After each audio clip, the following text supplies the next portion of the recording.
जहानी। तो all there class 12 students जिनका है कल फिजिकल एजुकेशन का बोर्ड एग्जाम, आई होप आपकी तैयारी बहुत अच्छी हो गई होगी। अगर कोई डाउट्स आ रही है गाइस तो डरने की बिल्कुल भी जरूरत नहीं है, जल्दी से जाके आप सभी चैप्टर्स को रिवाइज कर लीजिए, आपके सभी डाउट्स जो है एंड हो जाएंगे।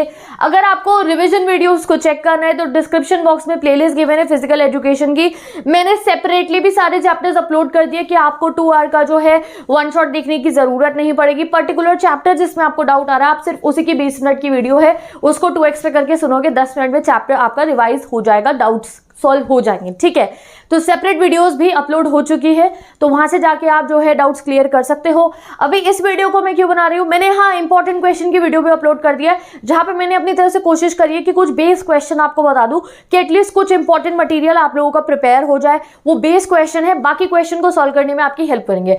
अभी मैं आपको बताने वाली हूँ कुछ एमसीक्यू क्वेश्चन। ठीक है, ये मैंने जो है सैम्पल पेपर के जितने भी एमसीक्यू क्वेश्चन है ना उनको यहाँ पे ऐड कर दिया है और कुछ थोड़े से और ऐड कर दिया है स्टडी मटेरियल में से। प्रैक्टिस करने से इसका हमें ये फायदा मिलेगा, देखो कि हमारे को ना थोड़ा सा समझ में आ जाएगा, अच्छा ठीक है ये जो कुछ भी आप लोगों ने पढ़ा है ना, जितना अच्छे से आप चैप्टर पढ़ोगे उतना ज्यादा गाइस आपको एमसीक्यू क्वेश्चन हेल्प करेंगे। This is just for practice. पता नहीं एग्जाम में से इसमें से एक आए, 2 आए या एक भी ना आए या सारे आ जाए, मुझे नहीं पता है। ठीक है, क्या पता एक भी ना आए इसमें से, बट आपको बहुत हेल्प मिल जाएगी, समझ में आ जाएगा सैंपल पेपर के एमसीक्यू देख के कि अच्छा भाई ये ऐसे टाइप के क्वेश्चन बन के आ रहे हैं, एग्जाम में ऐसे क्वेश्चन आएंगे, मैं कर लूंगा सॉल्व। ठीक है, क्योंकि मैंने पूरा चैप्टर पढ़ रखा है, मैंने पूरा चैप्टर पढ़ रखा है। ठीक है, सब मेरे भाई बहन तो ध्यान से सुन लीजिए कैसे आपको एमसीक्यू क्वेश्चन एग्जाम में आने वाले हैं। तो पहले सारे सैंपल पेपर के, फिर कुछ मैंने स्टडी मटेरियल पीवाईक्यूज में से ऐड करे हैं। तो चलते हैं हम अपने पहले क्वेश्चन पे। पहला क्वेश्चन है आइडेंटिफाई द आसन। अभी ये आसन की फोटो है, ये देख लो, ये फोटो आपको गिवन है, ये सैंपल पेपर में सीधा गिवन थी। आपको इस आसन को पहचानना है, पश्चिमोत्तासन, हल आसन, वज्रासन, धनुरासन। तो आंसर है इसका धनुरासन। फोटो देख के आप समझ सकते हो धनुष बाण जैसी इसकी जो है थोड़ी सी धनुष जैसी इसकी शेप बन जाती है बॉडी की, इसका नाम है धनुरासन।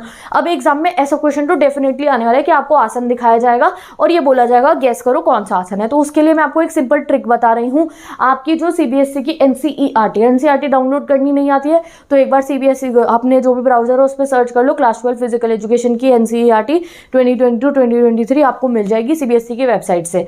ऑलरेडी है तो उसमें से देख लेना, या कोई भी बुक आपके पास है, ठीक है, लेटेस्ट पैटर्न वाली बुक जो है उसमें देख लो हर एक आसन की फोटो। ठीक है, हर आसन की फोटो देख लो। मेरा योगा वाले चैप्टर में से भी आप जाकर देख सकते हो, बट मैंने आप लोगों को रिपीटेड आसन ज्यादा कराए थे। हर एक आसन की फोटो देख लीजिए, लेटेस्ट आसन जितने भी है भाई, भुजंगासन की फोटो देख लो आप लोग, ये जो है आपका ताड़ासन की फोटो देख लो, कोई भी आसन बता देंगे फोटो लगा के और कहेंगे 3-4 में से गेस करो, तो आप यूज हो सकते हो, बट सबकी फोटो देख लो।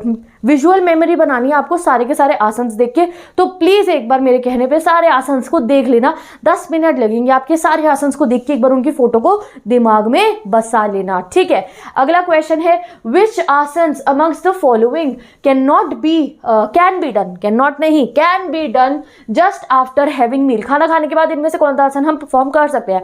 भुजंगासन, धनुरासन, वज्रासन, अर्धमत्स्येंद्रासन। तो भाई वज्रासन कर सकते हैं। Next question, a person who likes to learn new things, new concepts and new experiences is characterized into agreeableness वाला होगा, एक्सट्रोवर्ट होगा, कॉन्शियस होगा, ऊपर ओपन है भैया, बिग 5 पर्सनैलिटी ट्रेट्स वाले पढ़े तो थे, वही तो है ये ओशन में से।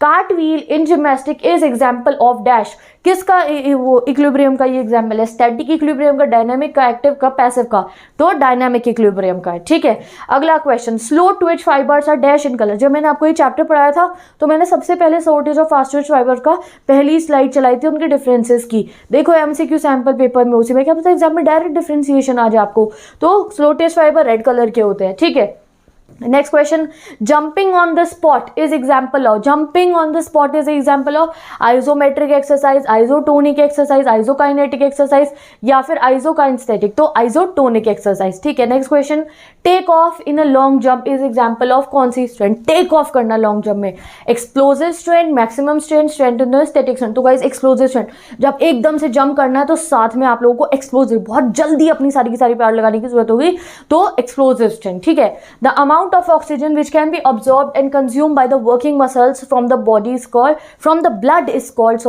oxygen uptake. ठीक है, in law of acceleration object is inversely proportional to its force, mass, speed, size. तो इनवर्सली प्रोपोर्शनल किसकी होती है? मास की होती है।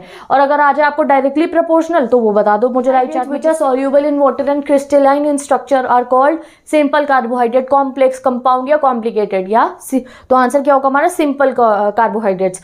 विच amongst these is not a micro mineral, micro mineral कौन सा नहीं है? आयोडीन, मैग्नीशियम, आयरन, कॉपर, तो मैग्नीशियम नहीं है। Which asana is helpful in increasing height? Sukh asana, ताड़ आसन, भुजंग आसन, वज्र, ताड़ आसन जिसमें से पाम ट्री पोस्ता, ठीक है, तो इस वजह से। How many byes will be given if there are 17 teams? 1, 8, 15, 12, 15। आपको पूरा सॉल्व करके देखना और फिर आपको आंसर मिल जाएगा। हाँ, फिक्सचर्स को जरूर आप लोग चेक कर लेना, ठीक है। How many matches will be played in a knockout tournament first round if there are 15 teams? 8, 7, 5, 6। तो आप जब आंसर निकालेंगे 7 आना चाहिए। Next question, first step in sports tournament is? पहला स्टेप कौन सा होता है? प्लानिंग। ये स्पेलिंग थोड़ा सा एरर हो गया स्लाइड में, कोई बात नहीं। प्लानिंग, कमिटीज, ऑर्गेनाइज या फिर नन, तो ये प्लानिंग होगा, ठीक है। Following is responsible for aerobic activities? क्या है? Carbon dioxide, both ANC, oxygen या नन? तो करेक्ट आंसर ऑक्सीजन होगा। ऑक्यूपेशन क्या है? टिश्यू इंजरी है, सॉफ्ट टिश्यू इंजरी है, जॉइंट टिश्यू इंजरी है, लिगामेंट की इंजरी है। तो गाइज ये सॉफ्ट टिश्यू इंजरी होता है। Fartlek method is used to develop? Fartlek किस लिए? स्ट्रेंथ के लिए, एंड्योरेंस के लिए, स्पीड के लिए, फ्लेक्सिबिलिटी के लिए। तो एंड्योरेंस के लिए होता है फार्टलेग मेथड यूज।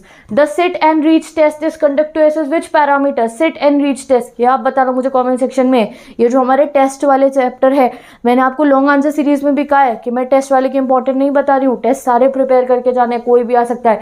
तो जरूर मुझे इसका आंसर बताइए। अगर आपको इसका आंसर आता है मतलब आप चैप्टर को अच्छे से पढ़ चुके हैं। जरूर से उन सभी के सभी टेस्ट को आपको लर्न करना है, उनका प्रोसीजर और उनकी स्कोरिंग। कोई डिफिकल्ट नहीं है, 1-2 बार रीड करोगे समझ में आ जाएगा। दिमाग में सोचो उस टेस्ट को कैसे परफॉर्म कर जाएगा। जो छोटे बच्चों का है, प्लेट टैपिंग, बैलेंस वाला, BMI निकालना सीखना पड़ेगा आपको, ठीक है। एक बार रिवाइज कर लीजिए, 15-20 मिनट वो चैप्टर की वीडियो देख लीजिए, आपको समझ में आ जाएगा। प्रोसीजर चेक कर लीजिए। Goal of sports training is? अब ये सारे क्वेश्चन आप बताएंगे मुझे जल्दी जल्दी कमेंट सेक्शन में, ठीक है। गोल क्या होता है स्पोर्ट्स ट्रेनिंग का? Improvement of physical fitness, improvement of body का weight, improvement of mental ability, none. क्या होना चाहिए स्पोर्ट्स ट्रेनिंग का गोल? मैं लाइव चैट में आंसर चेक करूंगी और कमेंट सेक्शन में भी आप कर सकते हैं। Newton second law of motion is also called law of inertia, law of interaction, law of gravity, law of acceleration. Sorry guys, यहाँ पे थोड़ा सा ना स्पेलिंग का एरर्स आ रहा है स्लाइड में। सर ये LO लिखा है, W लिखा है, लॉ ही है, ठीक है। तो कौन सा होगा आंसर बताओ। Which vitamin is easily destroyed by heat and air? Is the richest source of vitamin C? Banana, Apple, guava, tomato. कौन सा है सबसे रिचेस्ट सोर्स विटामिन C का? ठीक है। Next question, BMI is to measure? BMI से क्या measure करते हैं हम? बॉडी हेल्थ, वेट, बॉडी की स्ट्रेंथ, बॉडी का फैट या फिर नन? क्या मेजर करा जाता है BMI के थ्रू? और BMI का फॉर्मूला बताइए मुझे कमेंट सेक्शन में जल्दी से, ठीक है। नेक्स्ट क्वेश्चन, अर्ध मत्स्येंद्र आसन और paschimottanasana is use for curing? किसके लिए यूज आता है? अस्थमा, डायबिटीज, एनोरेक्सिया नर्वोसा या नन? तो कौन सा है? मैंने पूरा समझाया अभी आपको शॉर्ट क्वेश्चन सीरीज में। ये अब आपका थोड़ा सा टेस्ट चल रहा है। Which one of the following category is not included in Jung's classification? जो जुंग का क्लासिफिकेशन में से 4 में से कौन सी नहीं आती उसमें? Introvert, extrovert, ambivert. Openness obviously नहीं आएगी। Which one of the big 5 traits of personality is not in domain? इनकी डोमेन में कौन सा नहीं आएगा? Introvert, agreeableness, extraversion, consciousness. तो भाई इंट्रोवर्ट नहीं आएगा इनके डोमेन में। In which disease difficulty in breathing is caused? किस में होगा? ओबेसिटी में, अस्थमा में, diabetes, back pain, obviously asthma. Flat feet is also known as, ये इंपॉर्टेंट है। देखो ये जो काइफोसिस है, फ्लैट फीट है और ये जो नॉकनीज है, इनके ना कुछ अलग से अपने अपने नाम भी है, तो ये इसका नाम है। यहाँ देखो flat feet is also known as, ऐसा क्वेश्चन आ सकता है, तो फ्लैट फ्लीट को परप्लेनिस कहते हैं, ध्यान रखना, ठीक है। Next question, how many byes will be given if 17 teams are in a knockout tournament? आप चेक कीजिए इसको। Kyphosis is also called hollow back, round back, both A and B, none. तो राउंड बैक कहा जाता है kyphosis को। Knees that bend towards each other, knees जब एक दूसरे की तरफ बेंड हो जाती है, एक दूसरे को टच करेंगे, क्या कहेंगे उसे? बाउल या kyphosis? Knock knees, none. Obviously knock knees, knock कर रही है एक दूसरे को। To cover a distance in minimum time is called, क्या होगा? Strength, speed, flexibility, endurance. जल्दी बताओ मुझे लाइव चैट में, ठीक है। अगला question, Newton second law of motion is also known as law of action reaction, law of inertia, law of acceleration, law of velocity. In the long jump take of which law works? Long jump में, इस पे आपके exam में source based question आ रखा है sample paper में कि long jump में न्यूटन जी का कौन सा लॉ यूज हो रहा है। तो एप्लीकेशन ऑफ स्पोर्ट्स आपको ये ऐसे क्वेश्चन आएंगे, बताओ जल्दी से लॉन्ग जंप में कौन सा लॉ यूज आएगा? Law of Newton first, second, third या फिर law of conservation of mass. ठीक है, अगला question, the force which oppose the relative motion between the surfaces of two objects is known as frictional force, gravitational, applied force, tension force. Frictional force, ठीक है, the force produced when the surface of two objects come to contract with each other and tends to move but there is no relative motion between them is known as static friction. motion नहीं हो रहा है तो ये static friction होगी। ठीक है, the word personality is derived from which Latin word? persona, मैंने आपको चैप्टर में समझाया था।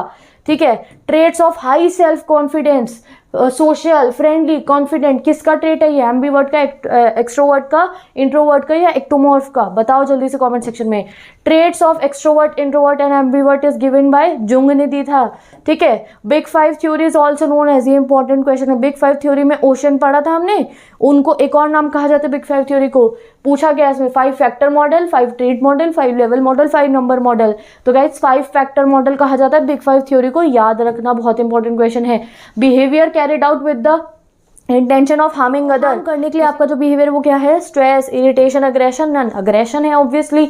अ physical behaviour intentionally aim to injure other, आप इंटेंशनली किसी को चोट पहुंचाना चाहते हो तो वो कौन सा अग्रेशन है? Hostile, instrumental, assertive, negative. तो होस्टाइल अग्रेशन है वो। Unintentional physical harm is known as, आप अनइंटेंशनली कर रहे हो फिजिकल हार्म तो होस्टाइल अग्रेशन है, इंस्ट्रूमेंटल, एजर्टिव है, नेगेटिव है, तो ये इंस्ट्रूमेंटल है। ठीक है, verbal behaviour which harm the living being is known, verbal आप बोल बोल के सामने वाले को तंग कर रहे हो, वो किस में आएगा? होस्टाइल में, इंस्ट्रूमेंटल में, एजर्टिव में। ये एजर्टिव अग्रेशन में आता है कि प्लेयर्स या तो खुद को बहुत ज्यादा डोमिनेंट दिखाए या स्लेजिंग करे, कुछ ऐसी बातें बोल दे जिससे सामने वाला डिमोटिवेट हो जाए। The method in which there will be no change in the length of the muscle is known as, length of the muscle change नहीं होगी, वो कौन सा? Isometric, isotonic, isokinetic, fartlek. तो आइसोमेट्रिक है। आइसोमेट्रिक के मुझे 3 एग्जाम्पल बताओ एक्सरसाइजेस का कॉमेंट सेक्शन में। ठीक है, ऐसा भी आ सकता है, 3 एक्सरसाइज बता दे, पहचानो भैया आइसोमेट्रिक वाली कौन सी है। Next question, name of the ability which help to overcome the resistance, कौन सी एबिलिटी आपको रेजिस्टेंस ओवरकम करने का जो है हेल्प करेगी? Maximum strength, explosive strength, strength endurance या फिर स्टैटिक स्ट्रेंथ। ठीक है, तो ये आपको ये बताना है।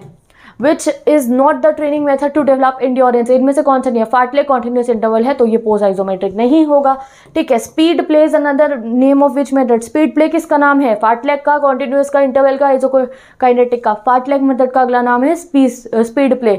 The ability which helps the movement with a greater range, यानी कि आप मूवमेंट अच्छे तरीके से कर पाओ। Endurance, state, flexibility, speed, flexibility है। ठीक है, अगला question, which is not method to improve flexibility, इनमें से कौन सा फ्लेक्सिबिलिटी इंप्रूव करने का मेथड नहीं है? Ballistic method, slow stretch and hold method, पोजाइड में स्लो कॉन्टिन्यूस नहीं है। Ability which can help to change on the spot predicted movement, कौन सा है कि on the spot predicted movement आप चेंज कर पाओ? Differential ability, coupling ability, rhythm ability या फिर अडैप्शन एबिलिटी। अगर आपने चैप्टर पढ़ा है ध्यान से, आपको पता है अडैप्शन एबिलिटी का मतलब क्या है, तो आप डेफिनेटली इस आंसर्स को सॉल्व कर सकते हैं, क्वेश्चन को सॉल्व कर सकते हैं। Ability help to make harmony among different body parts and the related movements, क्या मूवमेंट भी अच्छे से कर पाओ? रिएक्शन, एडेप्शन, डिफरेंशिएशन या फिर बैलेंस, तो डिफरेंशिएशन एबिलिटी। ठीक है, which one of the following psychological attribute is related to the value of respect yourself as a person, खुद की रिस्पेक्ट करना। Goal setting, self esteem, self talk, mental imagery, कौन सा है? जल्दी बता कमेंट सेक्शन में, यहाँ से एग्जाम में जरूर क्वेश्चन आएगा। ये गोल सेटिंग, सेल्फ टॉक वाले टॉपिक को बहुत अच्छे से पढ़ के जाना, डेफिनेटली एग्जाम में यहाँ से आपको क्वेश्चन दिखेगा। Rope skipping is an example of, ये इक्विलिब्रियम पे एग्जाम में जरूर क्वेश्चन दिखेगा। प्रोजेक्टाइल का क्वेश्चन मैंने इसमें इंक्लूड नहीं करा है।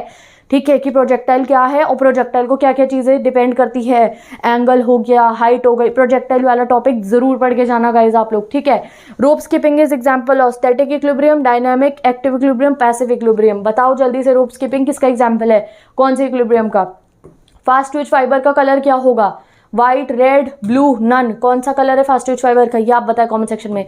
Running with the tyre tied on the waist, कौन सी एक्सरसाइज है ये? आइसोटोनिक, आइसोमेट्रिक, आइसोकाइनेटिक या फिर नन? ये आपका टेस्ट है, बताइए जल्दी से। ठीक है, stretching exercise with the help of partner is known as, कौन सी फ्लेक्सिबिलिटी डेवलप होगी? एक्टिव फ्लेक्सिबिलिटी, डायनामिक, पैसिव या फिर स्टैटिक। ठीक है, इन लॉ ऑफ एक्सिलरेशन, ये तो थोड़ा रिपीट हो गया है। Next question, in which games whistles और gun are not use in starting races, whistle और गन का यूज नहीं होता है तो Olympic, deaf Olympic, Paralympic, Olympics, तो डेफ ओलंपिक में नहीं होता है बिकॉज वहाँ पे जो है अलग तरीके के इक्विपमेंट्स यूज़ करे जाते हैं। साउंड का वाले को तो कोई हमें यूज़ नहीं होगा ना, वहाँ पे टॉर्च जलाई जाती है, लाइट से दिखाया जाता है कि रेस शुरू हो रही है in the deaf Olympic. Deaf Olympic का लोगो मैंने अपनी कम्युनिटी पे उसके MCQ अपलोड कर रखे हैं, सबके लोगो याद करके जाना, डायरेक्ट क्वेश्चन आएगा लोगो दिखा के कौन सी ऑर्गेनाइजेशन का लोगो है ये। Delay in menstruation cycle is known as amenorrhoea, osteoporosis, anorexia nervosa या फिर नन। तो डिले में एमिनोरिया होता है, ठीक है। A microcycle sports training is typically for preparation of. Microcycle का कितने समय का होता है? 1 साल की होती है, 2 से 6 हफ्ते की होती है, 1 वीक की होती है, 1 डे की होती है। तो माइक्रोसाइकिल 1 हफ्ते तक की होती है। Hostile aggression is also known as reactive aggression, channel, assertive, reactive. React करते हैं ना, शायद तू मुझे मारेगा, मैं तुझे मार के दिखाती हूँ, मैं तुझे मार के दिखाता हूँ, मतलब कि आपने पीटना शुरू कर दिया सामने वाले को, आपने रिएक्ट करा उसको, ठीक है। Landing in long jump is an example of dynamic equilibrium, active, passive equilibrium, static. तो डायनामिक इक्विलिब्रियम है लैंडिंग इन लॉन्ग जंप, क्योंकि man's ability of doing work in the absence of oxygen is called aerobic capacity, anaerobic, endurance, muscular. तो anaerobic capacity. The main purpose of chair stand test is, chair stand test का main purpose क्या है? To measure the strength of lower part. Ludwig Guttmann is related to Paralympic, Olympic games, special Olympic Asian. तो याद कर लो ये Paralympic से related है। Due to loss of bone density, improper bone formation is known as amenorrhoea, anorexia nervosa या फिर lordosis. तो ऑस्टियोपोरोसिस है ये, हमें पता है इस डिजीज के बारे में। ये आपका आखिरी क्वेश्चन है, ऐसे क्वेश्चन भी आपके एग्जाम में MCQ में आ सकते हैं, ये देख सकते हैं आप यहाँ पे आपको जो है मैचिंग करनी है कौन सा आसन किस में हेल्पफुल होगा। तो जब मैंने आपको ये डिजीजेस पढ़ाई थी, राउंड शोल्डर, लॉर्डोसिस, बोयलर, नॉग्नीज, तो मैंने करेक्टिव आसन इनके पढ़ाए थे। तो जल्दी से आप इस क्वेश्चन को सॉल्व कीजिए, नहीं आएगा आंसर तो आपको आंसर मिल जाएगा सैम्पल वे होगा सॉल्यूशन से भी, और हो सका तो मैं भी पिन कमेंट बता दूंगी। और जो है सारे भाई बहन एक दूसरे की हेल्प करें, सब आंसर कमेंट सेक्शन में बताए, जो कंफ्यूज भी हो तो सबको पता चल जाएगा। ये बहुत इंपॉर्टेंट क्वेश्चन है। Match the following. Chair stand test किसके लिए यूज होगा? आर्म कर्ल टेस्ट किसके लिए? बैक स्ट्रेच टेस्ट किसके लिए होगा? 6 मिनट वॉक टेस्ट किसके लिए यूज होगा? ठीक है, ये जो ये है ना, ये चैप्टर 5 आपका टेस्ट एंड मेजरमेंट, इसमें से MCQ हो गया आपका, ये मैचिंग हो गया, शॉर्ट क्वेश्चन पूरा प्रोसीजर के साथ आ सकता है। तो इस चैप्टर को अच्छे से रिवाइज कर लेना, सारे आसन्स को चेक कर लेना, जितनी भी हमने वो पढ़ी है डिजीजेज, ये काइफोसिस एंड ऑल दैट, इनके करेक्टिव आसन्स क्या है पढ़ लीजिए, ठीक है। तो ये कुछ इंपॉर्टेंट चीज़ है जो आपको याद रखनी है। बायोमैकेनिक्स चैप्टर में से आपको जो फ्रिक्शन कहाँ पे यूज़ हो रहा है, कौन सा फ्रिक्शन, जो न्यूटन के लॉज है वो एप्लीकेशन उनका स्पोर्ट में। और प्रोजेक्टाइल, सॉरी मैंने इसमें इंक्लूड नहीं करे प्रोजेक्टाइल के क्वेश्चन। प्रोजेक्टाइल के क्वेश्चन ज़रूर पढ़ना, वहाँ से एग्जाम में क्वेश्चन पूछा जाएगा प्रोजेक्टाइल के क्वेश्चन पे, कि आप बताओ वो जो वाला होता है ना कि सबसे ज़्यादा एंगल 45 डिग्री के एंगल वाला क्वेश्चन आ सकता है, सबसे ज़्यादा डिस्टेंस किस में कवर होगा, ठीक है। तो ऐसे क्वेश्चन आ सकते हैं एग्जाम में, सोर्स में भी आ सकते हैं। तो प्रोजेक्टाइल जरूर प्रिपेयर कर लेना। ये कुछ इंपॉर्टेंट पोर्शन मैंने सोचा कि चलो MCQ की थोड़ी सी प्रैक्टिस कर लेते हैं, मैंने इंक्लूड करे हैं। और अभी आप अपने जितना, मैं आपको ये बताऊंगी, देखो सिर्फ MCQ प्रैक्टिस करने से कुछ फ़ायदा नहीं है। आप जितना चैप्टर्स को समझेंगे, जितना आपको हर कॉन्सेप्ट के बारे में पता होगा, उतना आप हर क्वेश्चन को सॉल्व कर पाएंगे। तो विद दिस आप इंपॉर्टेंट शॉर्ट क्वेश्चन और लॉन्ग क्वेश्चन भी चेक कर सकते हो, मैंने उसकी भी वीडियो क्रिएट करी है। कोई क्वेरीज है तो आप मुझसे पूछ सकते हो कमेंट सेक्शन में। With this best of luck for your physical education exam. मैं चलती हूँ, एंड अगर आपको नोट्स एक्सेस करनी है तो मैंने इंस्टाग्राम ID पे हर चैप्टर के नोट्स, इंपॉर्टेंट क्वेश्चन, ये MCQ सब अपलोड कर दिए विद आंसर्स, तो आप जाके चेक कर सकते हो। और कम्युनिटी पे भी मैं जो है प्रोवाइड कर दूंगी उसका लिंक। तो bye bye, take care and best of luck.